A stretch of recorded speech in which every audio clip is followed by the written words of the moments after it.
జనని ప్రేక్షకులకు స్వాగతం. మమ్మల్ని ఎంతగానో ఆదరిస్తూ వస్తున్న రైతు మిత్రులందరికీ ధన్యవాదాలు. మనం ఇవాల్టి వీడియోలో భాగంగా ఖరీఫ్ తొలి దశలో మొక్కజొన్న పంట సాగులో తీసుకోవాల్సిన జాగ్రత్తలు చూసుకున్నట్లయితే, ముందు మొక్కజొన్న పంటల్లో అధిక దిగుబడుల కోసం భూమిని తయారు చేసుకోవడం చాలా ముఖ్యం. ఇంకో విషయం ఏంటంటే, విత్తనం మొలకెత్తినప్పటి నుంచి తగినంత మొత్తంలో పోషకాలను అందించడం కూడా చాలా ముఖ్యం. చిన్న మొక్క నుంచి సరైన పోషకాలు పుష్కలంగా అందిస్తే ఇంకా పెరిగేప్పుడు ఎలాంటి ఇబ్బందులు ఉండవు. పెరుగుదల లోపం, కంకుళ్లలో తాలు, చీడపీడలు ఇలాంటి సమస్యలు ఏమీ ఉండవు. మనకు కూడా పురుగు మందులకు ఎక్కువ ఖర్చులు పెట్టాల్సిన అవసరం కూడా ఉండదు. అదే చిన్న మొలక నుంచే మనం సరైన జాగ్రత్తలు, కావాల్సిన ఎరువు అందించకపోతే తర్వాత దిగుబడి తగ్గి ఇంకా పెట్టుబడి ఖర్చులు పెరిగిపోతాయి. ముందుగా ఖరీఫ్ లో మొక్కజొన్న సాగు చేసినప్పుడు తొలి దశల్లో ఈ 2 అంశాల మీద ఎక్కువగా దృష్టి పెట్టాలి. ఈ 2 విషయాల కోసం మనం రసాయనాలు ఉపయోగించకూడదు. బదులుగా సేంద్రియ ఎరువులు ఎక్కువగా ఉపయోగపడతాయి. మార్కెట్లో అనేక రకాల సేంద్రియ ఎరువులు ఉన్నాయి, కానీ అన్ని ఉత్పత్తులు అంత ప్రభావితంగా పనిచేయవు. కాబట్టి ఇలాంటి సమస్యల్లో రైతులకు సహాయం చేయడానికి మేము మొక్కజొన్నలో అధిక దిగుబడి కోసం ఉత్తమమైన సేంద్రియ ఎరువులు సూచించడానికి ఈ వీడియోతో మీ ముందుకు వచ్చాము. సాధారణంగా రైతులు విత్తనాలు పెట్టక ముందే భూమిని సారవంతం చేసేలా పలు రకాల ప్రయత్నాలు చేస్తుంటారు. ఒకప్పట్లో అంటే పశు సంపద అధికంగా ఉండడం వల్ల ఆవు, గేదెల పేడ లాంటివి భూముల్లో విత్తనాలు పెట్టకముందే వేసుకోవడం, ఇంకా దిబ్బల ఎరువులుగా భూముల్లో దున్నుకోవడం వల్ల భూమి అత్యంత సారవంతంగా చేసుకునేవాళ్ళు. కానీ ఇప్పుడు అంటారా, పశువుల పెంపకం తగ్గిపోయింది, అంతా కృత్రిమ స్థితిగతుల కాలంలోకి వచ్చేసాము. ఇంకా ఇలా సహజంగా లభించే పశువుల గత్తాలను భూముల్లో వేసుకోవడం అసలు కనుమరుగైపోయింది. కానీ రైతన్నలు చేస్తున్న ఇంకో తప్పేంటి అంటే, భూమిని సారవంతం చేయడానికి కూడా రసాయనాలు వాడుతున్నారు. అంటే మొక్క పుట్టక ముందు దాన్ని కల్తీ చేసేస్తున్నాం అనమాట. సేంద్రియ వ్యవసాయం ద్వారానే రైతులకు అధిక లాభాలు వస్తున్నాయని, చీడపీడల నుంచి తన పంటను కాపాడుకోవచ్చని ప్రయోగాత్మకంగా రైతు తెలుసుకోవాల్సిన అవసరం ఎంతగానో ఉంది.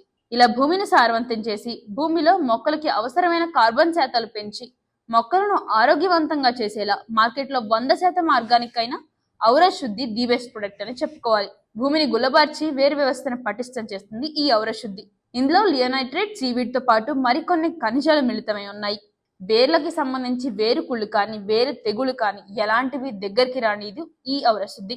సముద్ర పాచి కూడా దీనిలో మిళితమై ఉండడం వల్ల అందులో ఉన్న సూక్ష్మ మరియు స్థూల పోషకాలు, హ్యూమిక్ ఆమ్లాలు, ఫైటో హార్మోన్లు నేల సారవంతం చేసేలా బాగా ఉపయోగపడతాయి. ఈ ఔర శుద్ధిని ఇసుకలో కలుపుకొని ఎకరానికి 1 ప్యాకెట్ చొప్పున అందజేయాలి. డ్రిప్ సిస్టమ్ మీ దగ్గర ఉన్నట్లయితే ధరణి శుద్ధి వాడుకోవచ్చు.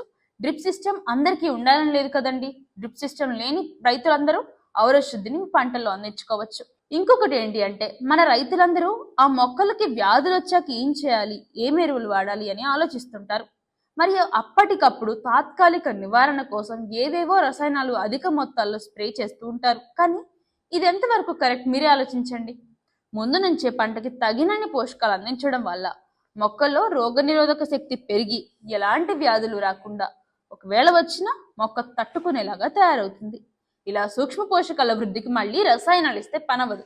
సేంద్రియ పద్ధతిలోనే 100% వరకు సాధ్యమవుతుంది. మార్కెట్లో పుష్కలంగా అన్ని రకాల మైక్రోన్యూట్రియంట్స్ కలిగి మొక్కను బలంగా చేయగలిగే ఉత్తమ ఉత్పత్తి ఒకటి ఉంది అంటే అదే మహతి ఎకోటెక్ వారి నానోగోల్డ్. నానోగోల్డ్లో పలు రకాల అత్యవసరమైన 15 రకాల పోషకాలు ఉన్నాయి. నానోగోల్డ్ వాడడం వల్ల మొక్క దృఢంగా, ఆరోగ్యంగా పెరిగి చీడ పెరుగులను తట్టుకునే శక్తిని కూడా పొందుకుంటుంది. అంటే మొక్కల దృఢత్వాన్ని పెంచుతుంది అనమాట ఈ నానోగోల్డ్. మొక్కలు బలంగా లేకుండా ఎండిపోవడము, త్వరగా చీడ పెరుగుల బారిన పడడం కనుక జరుగుతూ ఉంటే నానోగోల్డ్ని స్ప్రే చేసుకోవచ్చు. దీనివల్ల మొక్కల పోషకాలన్నీ సమాన స్థాయిలో ఉండి మొక్క ఆరోగ్యంగా తయారవుతుంది. మన నానోగోల్డ్ పంటలో ఎప్పుడు స్ప్రే చేసుకోవాలి అంటే, విత్తనం పెట్టాక మొలక వస్తుంది కదా, ఆ మొలకకి 3 నుంచి 4 ఆకులు వచ్చిన దగ్గర నుంచి ప్రతి 10 రోజులకు ఒకసారి పిచికారీ చేస్తూ ఉండాలి. 1 లీటర్ నీటిలో 5 మిల్లీలీటర్ల నానోగోల్డ్ కలుపుకొని పిచికారీ చేసుకోవాలి. గుర్తుపెట్టుకోండి, నానోగోల్డ్ ని భూమి తేమ ఉండే సమయం చూసుకొని స్ప్రే చేసుకోవాలి. చూసారు కదండి, మీ మొక్కజొన్న సాగులో ఔర శుద్ధి మరియు నానోగోల్డ్ ఎంతగా ప్రభావితం చేస్తాయో. ఇంకెందుకు ఆలస్యం, అధిక దిగుబడుల దిశగా మీరు పయనం చేయాలి అంటే వెంటనే ఏమాత్రం ఆలస్యం చేయకుండా కింద వచ్చిన నెంబర్ని సంప్రదించి ఆర్డర్ని ప్లేస్ చేసుకోండి. మర్చిపోకండి, ఇలానే మరిన్ని పంటల గురించి, మరిన్ని సేంద్రియ ఎరువుల గురించి మీకు చెప్తూనే ఉంటాము. సబ్స్క్రైబ్ చేసుకోండి జనని ఛానల్. ధన్యవాదాలు.